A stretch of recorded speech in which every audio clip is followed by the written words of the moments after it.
Okay, so welcome, Jeff. Thanks. Thanks for having me. Yeah, so this is Dr. Jeff Tarrant, and he's all the way from the West Coast of America. Exactly where are you from again? I'm in Eugene, Oregon. Eugene, Oregon, that's right.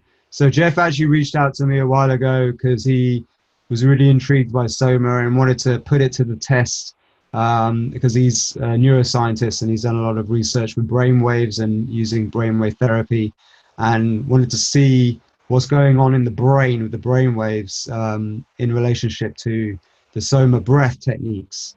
So we gave Jeff access to the 21-day protocol and he tested some of the tracks out in a kind of a clinical study like way and created a small bit of research which looked very compelling. And then he went and decided to go and do a bit more deeper research. So now we've got a beginnings, like a foundation of some really interesting um, preliminary research on brain waves and in comparison to psychedelics and what psychedelics do with the brain as well, and in terms to things like depression and well-being and mood.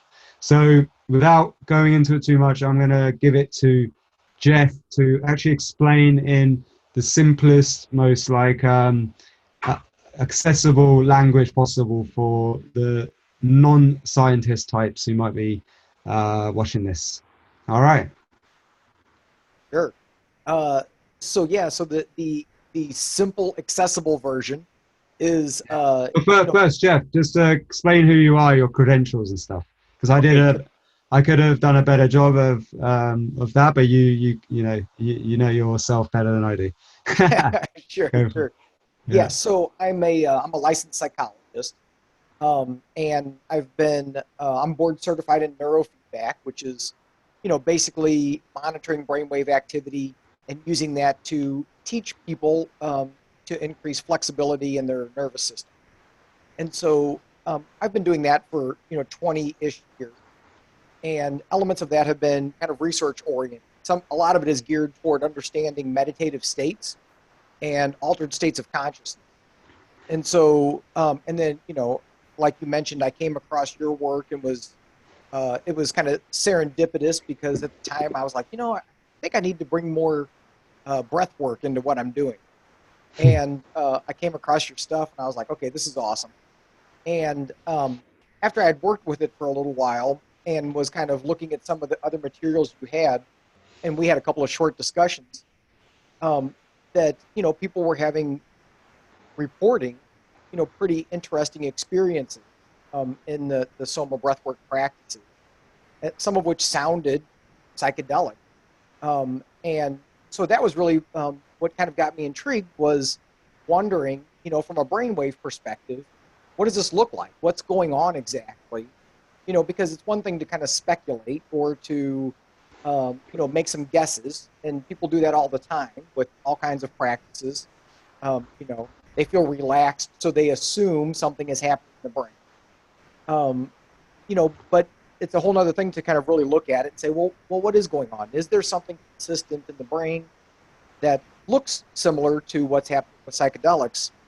And this is a perfect time to look at that because there's a lot of current research happening, looking at psilocybin and LSD and ayahuasca and 5-MeO DMT and various psychedelics and what's happening in the brain. So we actually have some pretty solid research literature to compare this to. Fantastic. Yeah. You want me to just jump in? So go through the study. I'm Yeah. intrigued. So so basically what we did was we decided we wanted to recruit people to try kind of the short version of the Soma breathwork meditation. So the That was one we just a used was a 22-minute, the daily right. dose. Yeah. Right. It was daily dose, 22 minutes. And there was a couple of reasons for that. One, we were kind of recruiting volunteers. We didn't want people who had done this before, although that would have been a huge advantage in some ways. Just from my own practice with this work, the more you work with it, it completely changes, over time. But we wanted a clean sample. We didn't want some people with a lot of experience and some people with no experience.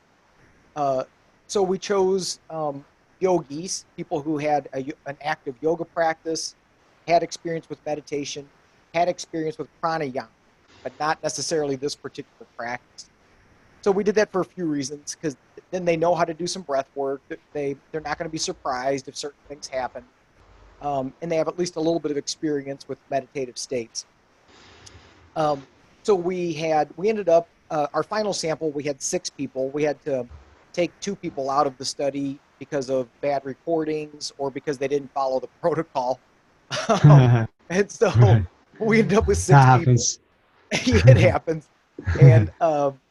And so basically we put a little EEG cap on their head. It was a 19 electrode. Looks kind of like a swimming cap, but it's got a bunch of EEG sensors in it. And recorded their brainwave activity at rest, just sitting there doing nothing. Filled out a questionnaire about their mood, just kind of how you feeling before we get started.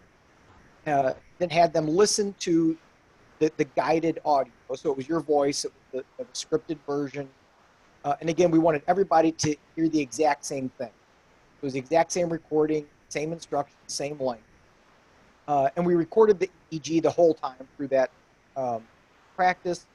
And then at the end, did kind of a second recording. So there's really 3 recordings, before, after, and during. And then at the end, had them fill out another mood question. So how you feeling now at the end of the practice, as well as an altered states of consciousness question. And so what we did to analyze the data, we kind of, because it was a small sample, we couldn't do a lot of fancy statistics. But what we were able to do was to look at specific brain waves in specific brain regions to see, well, what kind of trends were happening. And the biggest finding was that pretty much across the board, everything, all the brain waves dropped significantly from pre to post. So about 30% in some cases, especially alpha brain waves dropped them. And so that was kind of across the board, looking at the whole head. And which part of was this during or after? This was after. So this was After. just looking, comparing before to after. We still have a whole lot of data during that we could analyze. That would, for that I would want to break it apart into breath retention versus rhythmic breathing. Yeah. And that's all possible. It would just take a lot of time. And maybe a follow-up study to break all that data apart. So even so not even during the practice, but afterwards, showing these pretty significant decreases of brain activity pretty much across the board. And so, because we were interested in looking to see if this was consistent with psychedelics, really wanted to look at a specific part of the brain called the default mode network. That's it, the default mode network. Brilliant. Okay. Yeah, and it's actually not a part of the brain. It's a network. It's actually several parts of the brain that are talking to each other. So explain what that is. Explain what that means. Yeah, and the default mode network is getting a lot of attention right now because of what we understand its role to be. It's really kind of the network in your brain that is creating your sense of who you are. It's kind of you can think of it almost as your ego, the brain's version of the ego. It's constantly interpreting information from the environment, say, this is who Jeff is, and identifying who I am and how I relate to the world. And which part of the brain is this? It's the hub of it it's called the posterior cingulate cortex. So it's kind of at the back of the head, in the center. Is it the primitive part? Is it the primitive part of the brain? It's not actually. It's it's sort of a go-between. So it's part of the cingulate, and the cingulate runs right down the midline, and it's actually a connector between your limbic system and your cortex. So it's literally right in between. Sometimes when I talk about this, I tell people it's basically a link between your emotional brain and your thinking brain. So it's the link between the bridge between your conscious mind and the subconscious brain. Right. Is that right? The autonomic nervous system. Right, which makes it a pretty interesting. Yeah. Wow. So it makes it a pretty and that's who you are. That makes sense. So you're the third person. Right, right. And, There's and two people, and you're the thing that's you. The default mode network is the third, the singular. yeah, the singulate's kind of the hub, and there's other regions, but it's basically anytime you're thinking about yourself, or you're talking about yourself, you're reflecting on yourself, or you're having memory about yourself, the default mode network is involved. And and we know that for most people, that's most of the time. It's a very Mm. active part of the brain, and a lot of the reasons that this is interesting from a research perspective is because we're finding more and more that if somebody has a significant mental health concern, usually there's some issues with the default mode network. Usually it's Mm. overactive, which makes sense. If you're thinking too much about yourself or how you relate to other people or to the world, it's probably going to make you anxious or depressed or Mm. both. Um, and that's what we find. I mean, we see this over and over. And what's interesting, Mm. of course, is that with psychedelics, uh, that whole region basically goes offline. It shuts off. And so, Wow. the way that a person normally thinks about themselves is basically interrupted. So, if I've got some dysfunctional ways that I think about myself that are causing me, pain, um, on a psychedelic, that's all disrupted. And all of a sudden you start thinking of yourself differently. You see yourself differently.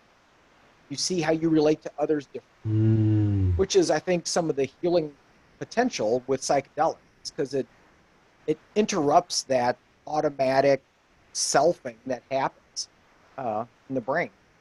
Is that part of the brain that also creates tension in the body Um, it's from it, from anxiety and worry? I would say that Could it? it's part of that process because of its tendency to get over involved in um, identity issues, which of course are going to make you stressed. Um, Mm. the brain's tricky because we like to kind of separate all the little parts and act like they all do separate things, but most of the time it's everything working together, Mm. in complex ways. Um,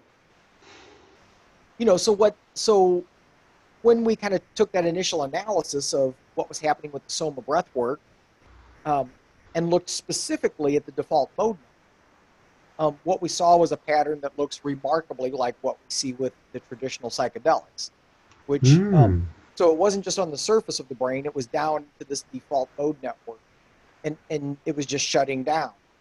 Delta decreased, theta decreased, alpha decreased, beta decreased, pretty much everything decreased except gamma, and gamma just kind of hung out at neutral. It didn't really go anywhere. Wow. Um, and this is very consistent. In fact, when you look at some of the psychedelic research, the only brainwave that increases sometimes is gamma. Wow. Um, Pretty much everything else drops out. And so, we were seeing these patterns in this research very consistent. We saw it with the default mode network. We looked specifically at the posterior cingulate because that's the hub of the default mode network.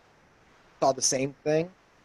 Um, Interestingly, the brain waves that dropped the most were delta and alpha, and uh, those are the two we're most interested in because other research has shown that the decreases of delta and alpha psychedelics are what are associated with mystical experience. Oh. Um, and So is so this decreasing the frequency or the amplitude? amplitude, Amplitude. Okay. All right. yeah, yeah, and the reason that we're interested in mystical experiences, aside from the fact that they're really powerful, um, is that there's other research showing that if somebody has a mystical experience on or off of a psychedelic, um, that is much more likely to have lasting effects for them, be more life changing in a positive way. So if somebody takes a dose of psilocybin, mushroom, and they report having a mystical experience, they're much more likely for that change to last than if somebody, just sees some pretty lights and that's kind of the end of the experience.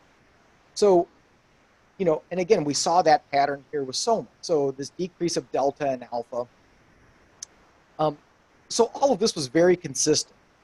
But for me, kind of coming from the research background that I have, just because the brain does something doesn't always mean that you can interpret that the way you want. Just because there's a decrease of delta and alpha in the default mode network, that doesn't necessarily mean something by itself. Um, so that's why I was glad that we asked people to fill out the altered states of consciousness question, because then we have their report of saying like, well, this is how I felt, during the experience.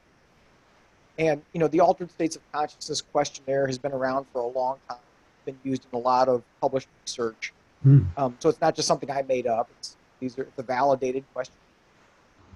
And it's got 11 subscales that ask about various elements of a psychedelic experience. So what we did was we looked at everybody's responses and then compared this to previous psychedelic research. And what was interesting about that was that there was at least a few subscales where the people in this experiment reported higher levels than with psilocybin or MDMA. So, and the scales that showed up like that were experience of unity, spiritual experience, and changed meaning.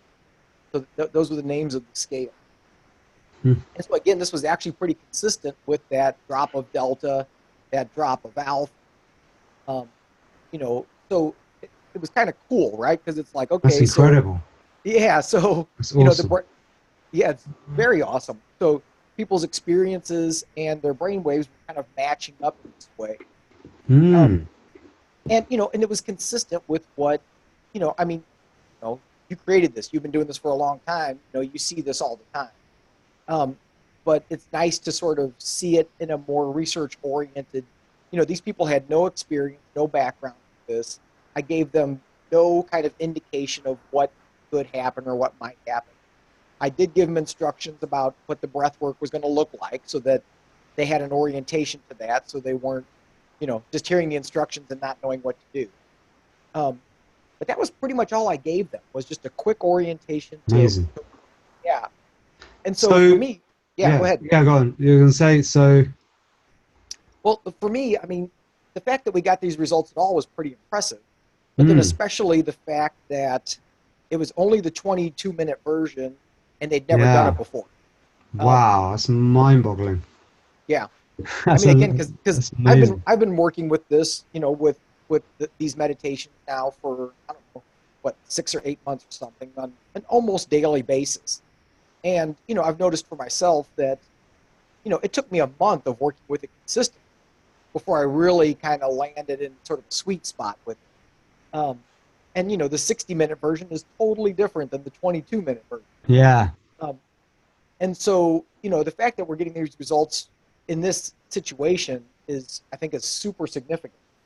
Wow, that's brilliant. Well, obviously we need to do with a bigger sample size, but what I'd love to know is, why is it, so when we do these weekly sessions on Sundays, I ask people to do a score between 1 and 10, and the second time we do it in that hour session, we actually change it to 11 because so many people put 10. So the second dose we give them is like quite a lot of people go to 11 on a scale of 0 is the worst you've ever felt in your life, and 11 is the most ecstatic you've ever felt. And so why is it that this bringing down the default network brainwave activity is associated with feeling good? Like, because this is a scale of feeling emotion. So why is that associated with feeling good? Yeah, and interesting. I'm glad you brought that up because, the default mode network by itself, I wouldn't say is necessarily involved with feeling good or bad necessarily. I mean, it is because, because of its connection to ruminating about yourself or brooding or being able to get out of your small sense of self, right? I mean, that's an ecstatic feeling, when you can detach from your little ego and recognize that you're bigger, that you are connected to the universe. Right. And that involves the default mode network because it's like, oh, the boundary between self and other gets shrunk so that, I can feel my sort of energetic self in a different way. And so that is definitely one component. We also looked at a part of the brain called the insula, which is in the temporal lobe. And the insula is very much involved in feeling states. And especially the right side, because the right side is more of an embodied feeling. So when you feel things in the body, like when you have a heartache, you feel it in your chest. That's more of the right side of you. And so what we saw was that right insula was pretty much the only brain region that became activated during this experience. Everything else shut down, but the right insula it showed an increase of gamma. And so, I think that is an element of that kind of ecstatic bliss kind of feeling state. So the combination of getting out of your own little small ego, and then also kind of this more ecstatic bliss state. That's excellent. So, what is gamma? Yeah, so gamma is the fastest brainwave that we look at, and it's really kind of associated more with sort of higher states of learning, being in a flow state, kind of being in the zone. It's like you understand something at a very high level without effort. And so, like, you see elevated gamma, for instance, in Tibetan monks when they're doing a compassion meditation. They understand compassion at a very high level. They don't have to try to engage at that high level. They just are. And so a lot of people are really interested in gamma because of this, because it suggests an activation, but an activation that's kind of at a higher level. It's not like trying to force something. It's not like you're trying to think and analyze your way into a situation. It's like you just embody, you are in a certain state. And because this was occurring in the insula, it's clearly an emotional state. Wow, this is so fascinating. So, going back to the study then, what would you say are the limitations of the study, and what would you suggest we could do next to improve on it? Well, I mean, the obvious limitation is only having 6 subjects. So, it's a small sample, but, I was kind of thinking of this as a pilot. And, with a pilot, you just need enough subjects to see, is there something? And, I think we accomplished that for sure. And that was all 6. This happened in all 6. Right. Yeah, there were varying levels, but, when you sort of look at everybody individually, yeah, this is a consistent pattern. Wow. And then, the other limitations, of course, we kind of mentioned, right, that this was just the 22-minute version. Yes. And nobody had ever done it before. So, it'd be very interesting to look at people who have been working with this program for a few months consistently, and to look at the hour-long version and, see what happens there. Yes. I suspect you would have similar findings, but they would be much more dramatic. Yeah. Fantastic. So interesting. Well, if I was one of these dodgy scientists who make statistic claims, I would say I've got a 100% success record with this product, creating this effect. Well, we're not going to say that, obviously. So I would love to, discuss further what you need from us to help you, to do this independently with a bigger scale, bigger group. That's amazing. Thank you so much. Is there anything more you wanted to add? No, it's I've enjoyed doing this work, and I'm looking forward to whatever the next step is. Yeah. And what would you say would be a good application of this clinically? Yeah, it's interesting because I actually hadn't really thought about that until I started analyzing the data and trying to understand the data. And because of some of the effects, it really occurred to me that, and probably because of my background as a psychologist, that I think there really could be some clinical applications with this, um, particularly around things like PTSD. Now, Yes. I need to caveat there because I think this could also be triggering for people with Oh, yes. PTSD. It's like have to be careful maybe how we set it up. Um, but because if it was set up with a certain intention, I mean, kind of like people are doing work with psychedelics. It's like if you go in with a certain intention, you work with somebody that has some skill with helping you resolve and work through difficult experiences, go through this big, powerful experience, have somebody to process it with, kind of follow up, so that it's not just sort of a one-off kind of thing. Mm. I think there's a lot of potential for using this, kind of as